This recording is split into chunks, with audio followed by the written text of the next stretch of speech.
Hello everybody, welcome back to 100 Reviews. Today we're breaking down episode 5 of season 3 of Mushoku Tensei. And this is another amazing episode. And for the haters who hate watching Mushoku Tensei, there's one thing I gotta say, like, I ain't gonna lie, you should probably get a job.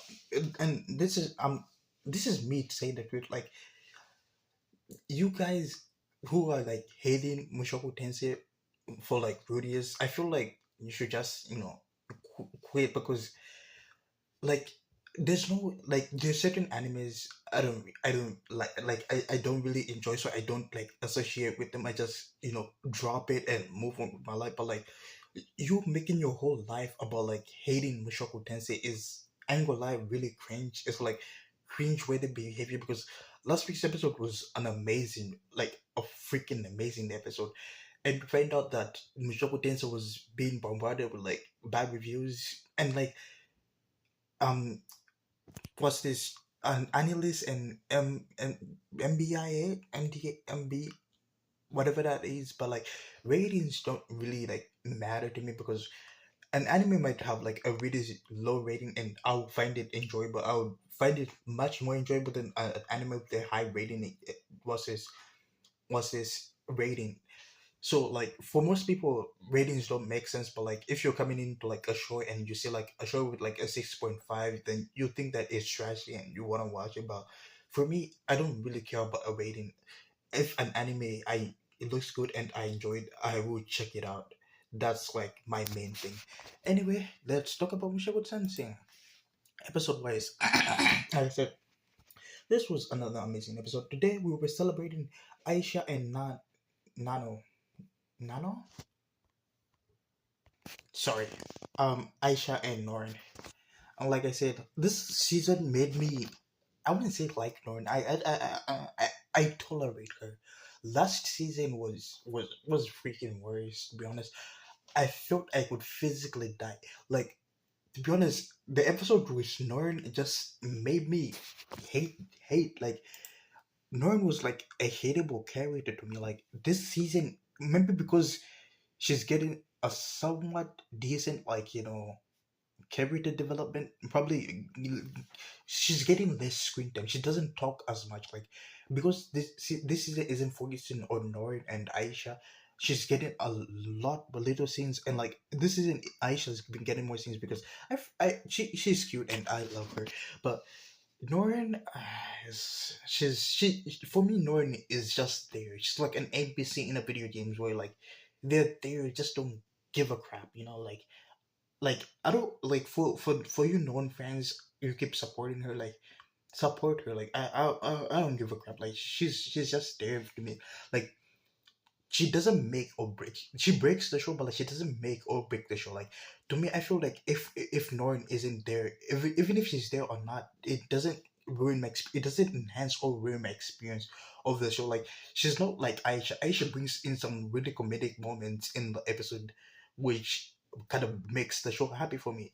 Other characters bring in other like different types of emotions, but like for Nord, it's just when she appears on the screen, my brain's kind of just auto tunes out, and the scenes with her, I just don't really care about them. Like the the only thing I could say I cared about was last season when Norn, hid herself in like her room, but like that didn't make me care about Norn. That was made me care more about Rudius because we learned about his drama, how he's dealing with it, and how he's growing and as an actual character. That made me connect, not connect with Rudius, but like made me love Rudius even more. But like with Norn, it was just Norn to me is like a plot point for Rudius because Rudius needed to acknowledge that past of himself that was stuck in the room, like didn't go out, that didn't accept people's hands, that version of himself that he hates. He was confronting it. That for me, Norton was like that plot point, like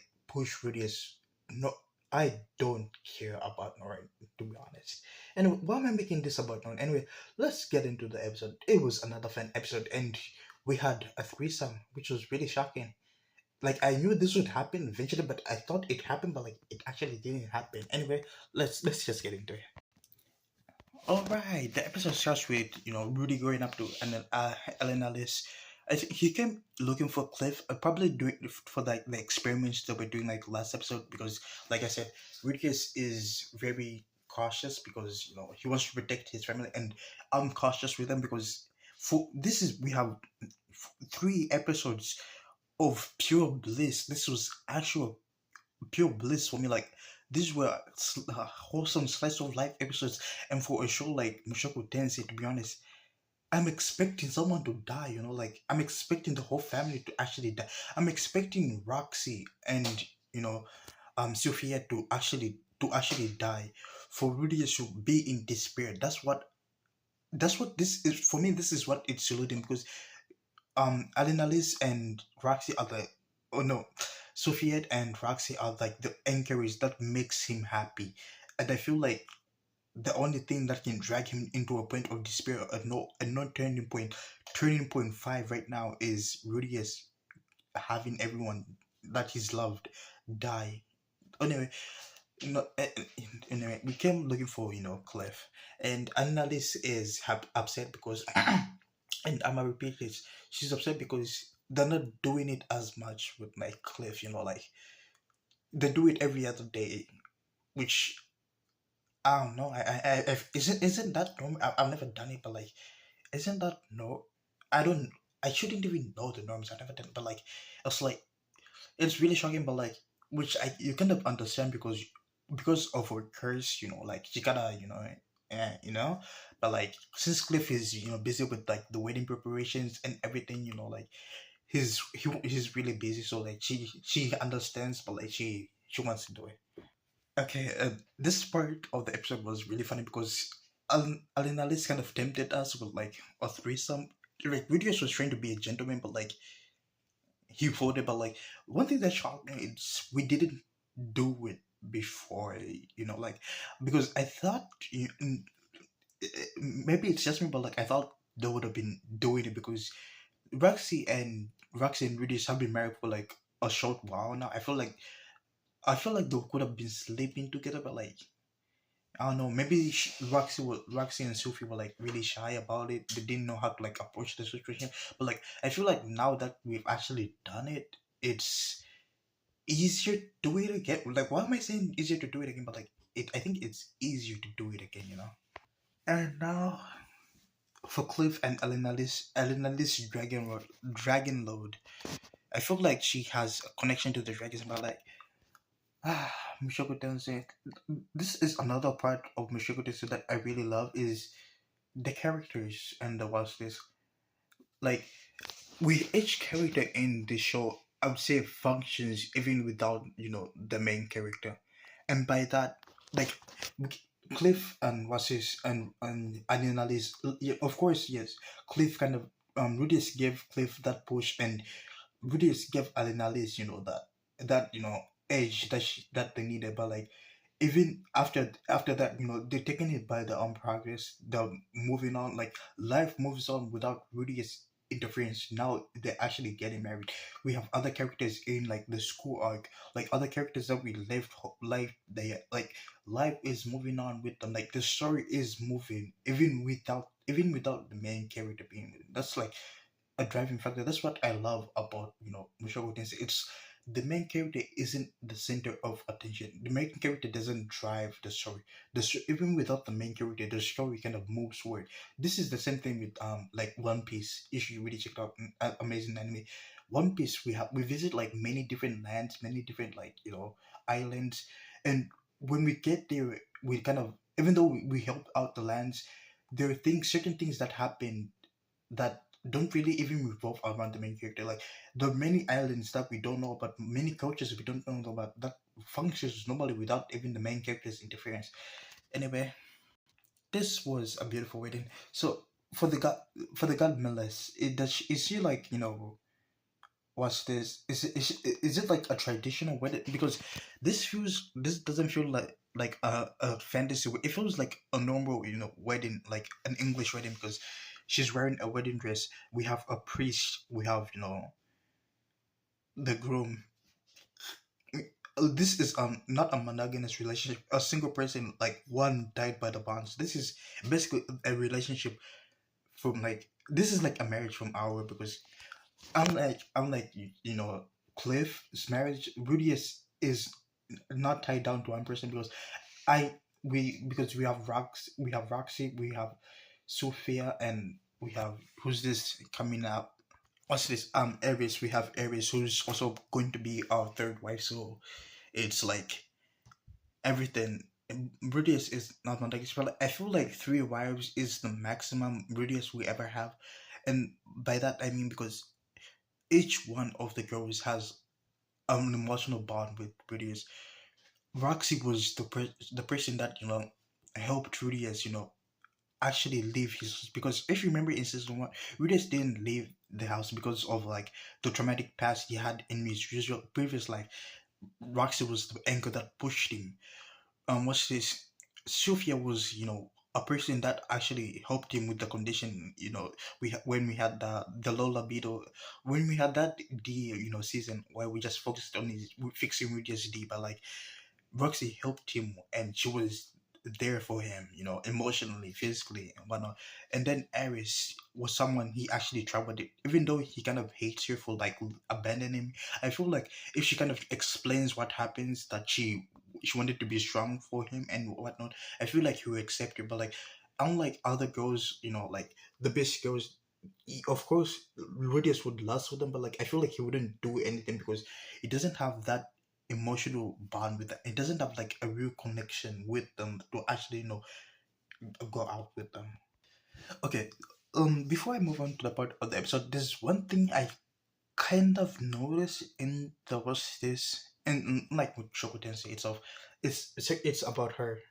It's the way Lydia kind of treats Aisha. It's Lydia. I wouldn't say doesn't love Aisha. She certainly do loves her, but like she doesn't let Lilia like get too close to like her actual family because really treats Aisha as her little sister and Aisha treats Rudy as her brother. But like when she is in like proximity with like her mother, it's not like that. Like there's this part of the episode. Where is it? Uh,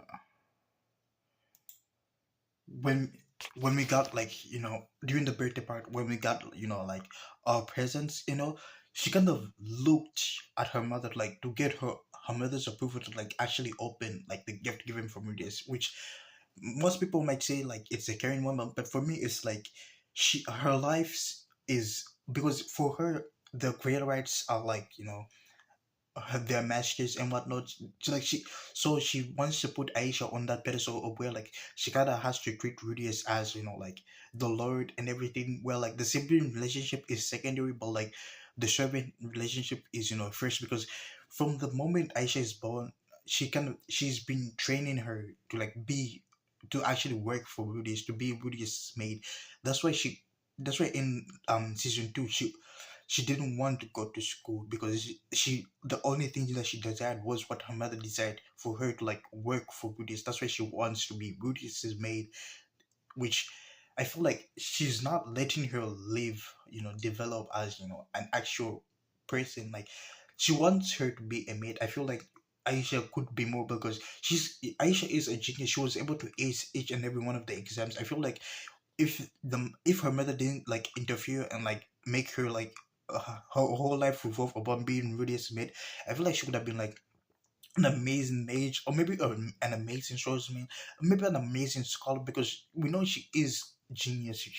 She aced everything, so like she probably is good like in magic because it's a magic. She's probably really good in like magic spirit works. I feel like she would be like a high level mage should probably right. I wouldn't say rival Rudius, but like she could be close, to reaching king class in like a few years. But like since she's only curious about being Rudius mage, she will never actually develop her talent. But anyway, who knows?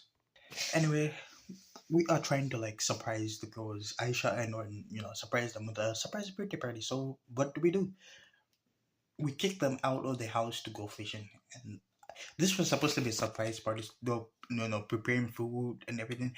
In my thought, I thought they'll put balloons, candles, and everything in the cake, but like then I remembered this is a fantasy world. I feel like they're not technologically advanced to like create balloons, which is really funny because like I take balloons for granted, but like that's a technology achievement. That's an achievement itself. But like anyway, sorry. This was also like a good bonding experience before like what's this? Sorry. Anyway, as I was saying, this was like a good bonding experience for Roxy and Norm because Noreen kind of hates Roxy because she meddled in Rudy's family and Rudy's went out, got back, came back with a new wife, and she was pretty mad about it. And during that was in, I remember in season 2 part 2, I was like, in my mind I was like, freak you, Noreen. Like I understand where Noreen was coming from, but like the hatred for Noreen just outweighed the logic.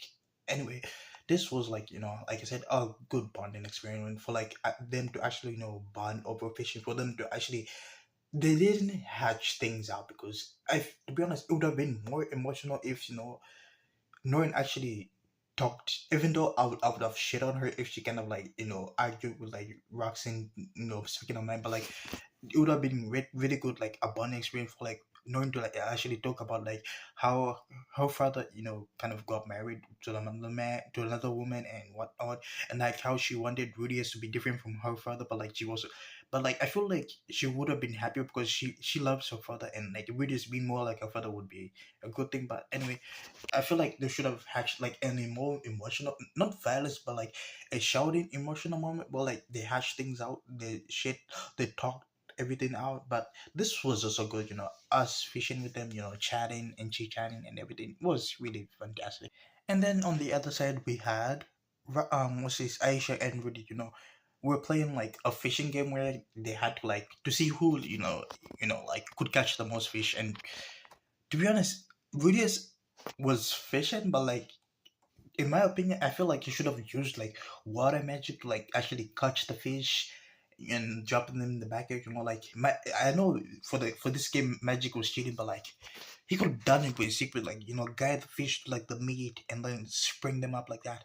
Like you should have done like for me, like in this type of situation, I had multiple ways to like actually cheat, like like cheat because another way you could have cheated is like created a hole on the ground, dug it in, and then pull the fishes from there and then put them in your bucket, and then create like a windstorm where like the she kind of gets distracted, and then you kind of show her like, look at how many fishes I got, and she couldn't prove that you did nothing because you didn't. She can she she has no way to prove that you did something, but but he did find a way, but like it wasn't as cheatable, but like it was a way. He used lightning magic, and this is what I said last week's episode when I said it was shocking that Rudius was chanting lightning magic. But I said that it's his first time, so of course he would be like chanting for it. But like the next time he used it to be wordless, and that's what I said.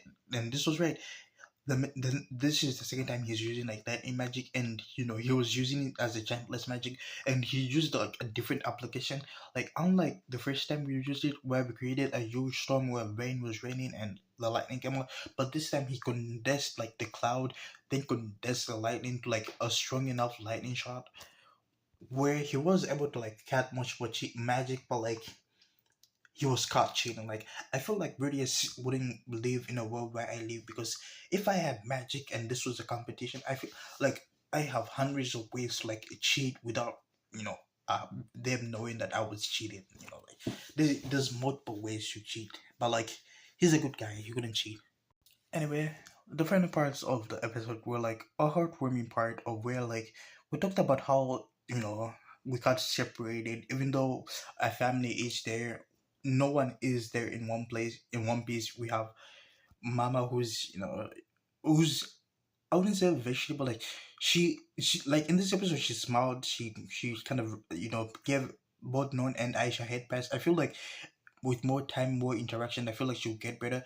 And he talked about how Paul wasn't here, but like if he was here, he wouldn't want us to like soak and mourn. So like today was a celebration, celebrating everyone. And there's one thing that was shocking me. They don't celebrate birthdays how we celebrate. Like birthdays here, we celebrate them on a yearly increment where every year we celebrate a birthday, but like and Mushoku Tensei is like a 5 year increment where like every 5 years you kind of like celebrate a person's birthday, which I don't know why you're doing like that, but anyway, it's like for Mushoku Tensei, it's like a 5 year increment. So then this is the 11th birthday, but like since they couldn't celebrate it last year's for the 10th birthday, they celebrated now better late than ever. So the next time we're celebrating their birthdays is when they're 15, 20, 25, 30, 35, 40, that type of increment. Overall, it was a really fun episode. It was an emotional episode, but really beautiful episode. And one thing I know before I go before we end this video, I want to check this what's this Mushoku Tensei's rating on IMDb. And well, it hasn't been updated, but this is better than I thought because to be honest, these two episodes I would say they were a 9.9, 9.8 because if even a 7 is good, these are pretty low. For like slice of life episodes, I would consider them like this an 8, and this an 8.8 would be this would be like a 9 for me because of the story that happened, the amazing animation, everything about it. This I would consider it an 8.8, an 8.9, a high point like a high 9, minimum 8.8. And for this week's episode, I would consider it what's this? I'll consider it high, like high 9.5, low 9.2 because it was to me. I wouldn't give it a 10 out of 10, but I'll give it like a 9. It was a solid episode. It was genuinely a fun episode. And one last part of the episode is us, giving Roxy her own hat because in the episode, this was like our wedding day gift. This was basically these two's wedding gift to Roxy because her old hat was like really torn up, but like they kind of gave it. And I feel like in this episode, all three of them kind of bonded. They had a threesome, which is the perfect bonding experience. But really fun episode overall. If you enjoyed the video, please leave a like and subscribe. I'm Hunter, and well, wait. I'll see you in the next one.